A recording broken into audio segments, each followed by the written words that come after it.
नमस्कार, knocking-news.com में आपका स्वागत है। मैं हूं गिरिजेश वशिष्ठ। मैंने आपको बताया था कि सरकार जो SHANTI शांति बिल लाई है, जिसमें परमाणु ऊर्जा के मामले में अभी 1-2 दिन पुरानी वीडियो है, सरकार जो है वो दरवाजा खोल दे रही है और अगर परमाणु बिजली घर बनाने पे उससे दुर्घटना होती है तो उसकी जिम्मेदारी से उद्योगपति को मुक्त कर दिया गया है। मतलब जो व्यक्ति लगाएगा उसको उसकी कोई जिम्मेदारी नहीं होगी। पहले यह था कि जो आदमी इक्विपमेंट सप्लाई करेगा उसकी जिम्मेदारी होगी। मनमोहन सिंह ये बिल लेके आए थे। अभी तक हमारा दिमाग ये था कि जरूर इसमें, क्योंकि मनमोहन सिंह के समय पे भी ये सवाल उठा था, खुद बीजेपी ने उठाया था कि अमेरिका का इसके पीछे हाथ है और अमेरिका के उद्योगपति ये करना चाहते हैं। लेकिन अब जो खबर निकल के आ गई है वो करंट लगाने वाली है और इस खबर के बहुत सारे खतरनाक पहलू हैं। इतने खतरनाक पहलू हैं जिसकी आप कल्पना नहीं कर सकते, क्योंकि ये पहलू सिर्फ परमाणु बिजली घर का नहीं है, पूरे देश को उठा के एक बेहद खतरनाक स्थिति में डाल देने का मसला है। मेरी आपकी जिंदगियां बुरी तरह प्रभावित होंगी।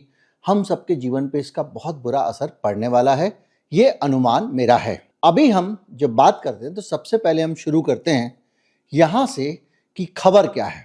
खबर यह है कि गौतम अडानी साहब के जो सपूत हैं, जीत अडानी, छोटे अडानी, उन्होंने एक ऐलान किया है, या कहें कि निकेई एशिया करके एक जापान का मीडिया समूह है, उसको उन्होंने जानकारी दी है। और उनका कहना यह है कि भारत में जो AI के बहुत सारे डाटा सेंटर बनेंगे या इंफ्रास्ट्रक्चर बनेगा, उस इंफ्रास्ट्रक्चर को अडानी की कंपनी मदद करेगी। अब मदद क्या करेगी ऐसे समझिए। अडानी इसमें करीब $15 अरब तक का निवेश कर सकता है। गूगल को $15 अरब का करना है, अडानी $5 अरब का उसमें करेंगे। तो ये निवेश करेगी, तो भैया पैसा इन्वेस्ट करेगा, लेकिन कैसे करेगा? अडानी इस डाटा सेंटर के लिए गूगल के जमीन देगा, बिल्डिंग देगा, पावर सप्लाई देगा, कूलिंग इंफ्रास्ट्रक्चर देगा और ग्रिड प्लस बैकअप देगा। अब ये क्या है समझिए, इसमें सारा खेल छिपा हुआ है। गूगल यहां पर जब डाटा सेंटर लगा के आएगा तो सिर्फ अपनी मशीनें लेके आएगा। उन मशीनों को चलाने के लिए जो बिजली की जरूरत होगी वो बिजली अडानी साहब देंगे। और जीत अडानी का कहना है कि शुरू में तो हम उसको रिन्यूएबल ये बिजली देंगे, कौन सी वाली? सोलर पैनल वाली, और बाद में हम न्यूक्लियर पावर प्लांट लगाएंगे, यानी परमाणु बिजली बनाने का काम भारत में अडानी को मिलने जा रहा है। और इसीलिए सारी बातें हो रही हैं। गूगल का जो डेटा सेंटर बनेगा उसके लिए जमीन अलॉटमेंट का काम भी जो होगा वो अडानी के नाम पे होगा। इसके साथ साथ जो जमीनें हैं, बिल्डिंग है, वो भी अडानी की होगी। और एक ग्रिड का बैकअप होगा बाकायदा कि अगर बिजली जाती है कहां से मिलेगी। और इसके साथ साथ पावर सप्लाई न्यूक्लियर और रिन्यूएबल भी अडानी देगा। अब इसका मतलब क्या हुआ?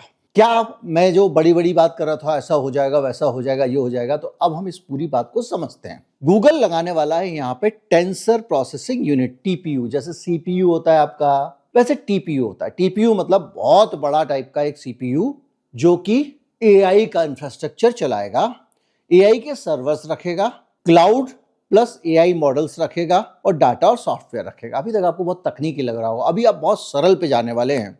और भारत इसलिए वो चुन रहा है क्योंकि भारत में उसको परमाणु बिजली मिलेगी और अडानी से रिन्यूएबल सस्ती बिजली मिलेगी। पहली चीज, बड़े स्केल पे जमीन मिल जाएगी, मोदी जी ने दरवाजा खोल दिया है। डेटा लोकलाइजेशन हो जाएगा, एक जगह भारत का डेटा भारत में रह जाएगा। और जियोपॉलिटिकल सेफ्टी हो जाएगी। कैसे? अभी तक सब कुछ चीन पे निर्भर है, तो एक चीन के अलावा एक और अड्डा हो जाएगा। कुल मिलाके ये कहानी है। और सबसे बड़ी बात यह कि पर्यावरण के नियमों को लेकर भारत में उनके लिए खुली खुली कहानी है। यहीं से शुरू होती है वो सारी कहानी कि पर्यावरण के नियमों का रायता क्या है और क्यों यूरोप में अगर ये प्लांट लगाने जाएंगे तो जनता लगने नहीं देगी, सड़क पर उतर जाएगी, वहां कोई भक्त नहीं है। पूरी दुनिया में इस तरह का प्लांट लगाने के लिए हर देश इनकार कर देगा। तो भैया क्यों कर देगा? इसलिए कर देगा क्योंकि ये पूरा जो AI की जो डिमांड आने वाली है पावर की, वो करीब 50 गीगावाट आने वाली है। अब ये क्या है? जब भी कोई डेटा सेंटर लगता है तो वो इतनी ज्यादा बिजली उसमें खपत होती है कि उसको हम लोग MB GB और ये टीवी में नहीं वो काउंट करते हैं, वो गीगावाट बिजली कितनी खर्च होगी उसमें काउंट करते हैं। 50 गीगावाट बिजली लगने वाली है, खर्च होने वाली है। 50 गीगावाट बिजली बनेगी परमाणु बिजली घर में और रिन्यूएबल एनर्जी से। अब 50 गीगावाट कितना होता है इसको समझिए। तो मुंबई जैसे 15 शहर जितनी बिजली से चल जाएंगे उतनी की करीब 50 गीगावाट बिजली होगी। भारत की जो अभी तक न्यूक्लियर पावर बनाने की क्षमता 22 रिएक्टर है हमारे पास, वो 8 गीगावाट है और ये उसकी 6 गुनी बिजली होने वाली है और सिर्फ एआई के लिए 50 गीगावाट एनर्जी लगेगी। आपको वो ठीक है साहब, लग जाएगी, लेकिन ये एनर्जी ऐसे नहीं बनती है। इस एनर्जी का पर्यावरण पे खतरनाक इस्तेमाल असर पड़ता है और एनर्जी से भी ज्यादा इन डेटा सेंटर का पड़ता है। अब कैसे पड़ेगा?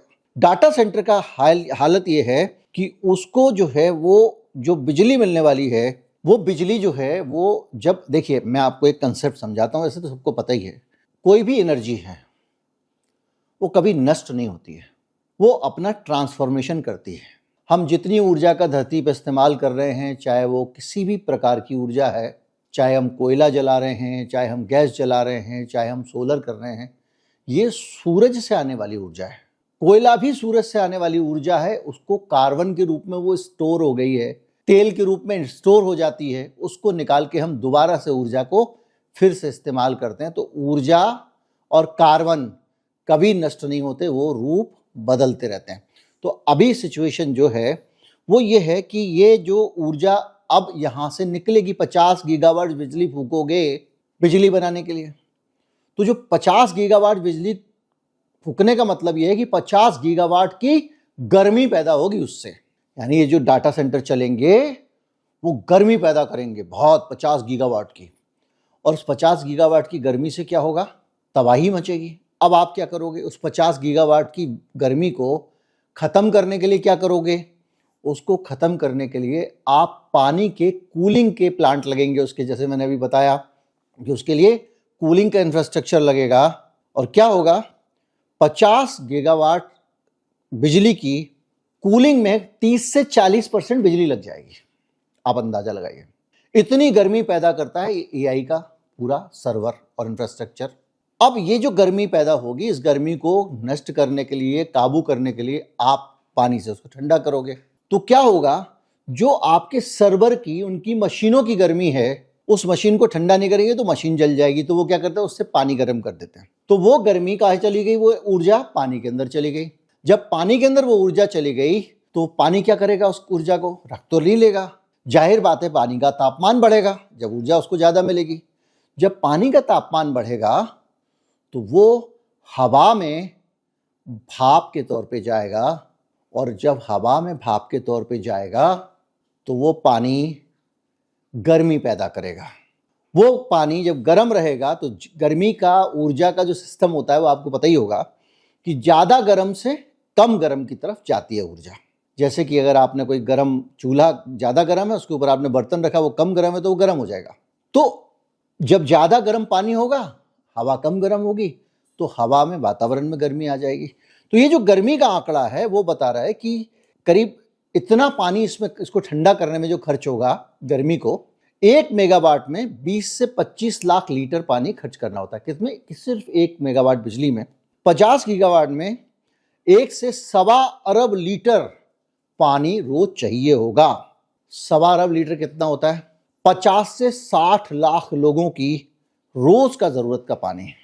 रोज 50 से 60 लाख लोग जितना पानी इस्तेमाल करते हैं, उतना पानी इस डाटा सेंटर का जो गर्मी है 50 गीगावाट बिजली से पैदा हुई, उस 50 गीगावाट बिजली से पैदा हुई गर्मी को शांत करने में, ठंडा करने में लग जाएगा 50-60। इससे सबसे बड़ा खतरा किसको होने वाला है? नोएडा, हैदराबाद, बेंगलोर और चेन्नई, ये हाई रिस्क जोन है क्योंकि इनके पास पानी नहीं है। ये शहर जमीन के अंदर से पानी निकाल निकाल के चल रहे हैं और इसीलिए खतरनाक मामला है। इससे जो तापमान बढ़ने वाला है उन इलाकों का, जिन इलाकों में ये लगाए जाएंगे, वो आधा डिग्री से 2 डिग्री उन इलाकों का तापमान बढ़ जाएगा। मान लीजिए ये अगर लग गई यूनिट किसी भी इलाके, मुंबई में लग गई, तो मुंबई का टेम्परेचर 2 डिग्री तक बढ़ सकता है। आधा डिग्री से 2 डिग्री तक आप अंदाजा लगा लीजिए। तब जब ये पानी से उसको करेंगे तो इतना तो पानी खराब होगा और इतना ज्यादा तापमान बढ़ेगा। तो ये इतना खतरनाक टाइप का खेल है। परमाणु बिजली घर की हानियां, बाकी चीजें मैं आपको बता चुका हूं। मैं सिर्फ बता रहा हूं जो डाटा सेंटर लगने जा रहे हैं। तो खेल क्या है? अडानी का पुत्र बता रहा है कि वो बंदा यहां पर परमाणु ऊर्जा बनाएगा और ये इनको देगा 50 गीगावाट के आसपास, और उससे ही जो डाटा सेंटर बनने वाले हैं वो पर्यावरण का इस तरह का सत्यानाश करेंगे। भारत में इसलिए आने वाला है एआई, क्योंकि एआई जिस तरह पानी को नष्ट करता है उतना ज़्यादा नुकसान अपनी धरती, अपने लोग, इस सब के लिए कोई नहीं करने वाला है दुनिया में। मोदी जी एक फोटो में जो चाहो ले लो, बढ़िया बिल गेट्स के साथ फोटो ले लो। मोदी जी के साथ में क्या वो फोटो और उनको राष्ट्रीय पुरस्कार, ज़्यादातर वो यही पाते हैं हर जगह। अंदर की बात मुझे पता नहीं, अडानी के ठेके वेके तो खैर है जो भी है। खैर, अगर 2 डिग्री टेम्परेचर बढ़ जाता है दिल्ली का, मुंबई का, जिस भी शहर में लगते हैं उसके आसपास के इलाकों का, तो वो 2 डिग्री टेम्परेचर काबू करने के लिए आप क्या करोगे? फिर घर के अंदर जो गर्मी है उसको निकालने के लिए आप एसी का इस्तेमाल करोगे। फिर गर्मी, यानी आदमी उबल के रह जाएगा। और इस पूरी अवस्था में जो सबसे बड़ी खतरनाक बात यह है वो ये है कि 100% ट्रीटेड और रिसाइकल वाटर इसको चाहिए। सी वाटर से भी कूलिंग हो सकती है, लेकिन उसको भी डिसैलिएटिंग करनी पड़ेगी, उसका भी नमक निकालना पड़ेगा। और इसके अलावा बहुत सारी दूसरी ड्राई कूलिंग, ये सब बहुत सारी टेक्नोलॉजी, लेकिन हर टेक्नोलॉजी में आखिर में ऊर्जा एक से दूसरी जगह ट्रांसफर होती है या एक से दूसरा रूप बदल लेती है। जैसे कि वो जो इलेक्ट्रिक एनर्जी है वो हो सकता है कि जो है वो आपका जो है वो फिजिकल एनर्जी में कन्वर्ट हो जाए। स्टैटिक एनर्जी, अगर आपने जैसे इंजन में आप पेट्रोल से आग लगाते हो तो एनर्जी जो है तुरंत कन्वर्ट होकर क्या हो जाती है, मैकेनिकल एनर्जी में कन्वर्ट हो जाती है। तो इस तरह से एनर्जी को कहीं पे भी डालो वो रहेगी। तो आपका जो पानी का पूरा खेल है वो जब कूलिंग करोगे तो जैसे भी कूलिंग करोगे वो एनर्जी का ट्रांसफॉर्मेशन होगा, एक से दूसरी जगह जाएगी और आखिर में उसको पर्यावरण में आना है। तो समस्या क्या है कि आप जो न्यूक्लियर फ्यूजन करके जो आप बिजली बना रहे हो, फिशन करके, वो बिजली पूरी तरह से सारा का सारा कांड कर सकती है। तो निचोड़ की बात ये कि जिस परमाणु नीति की बात हम कर रहे थे, उस परमाणु नीति में जिसमें लोगों की जान का जोखिम है, अगर परमाणु बिजली घर से लीकेज हो गई तो हो सकता है 1000 लोग, लाखों लोग मर जाएं।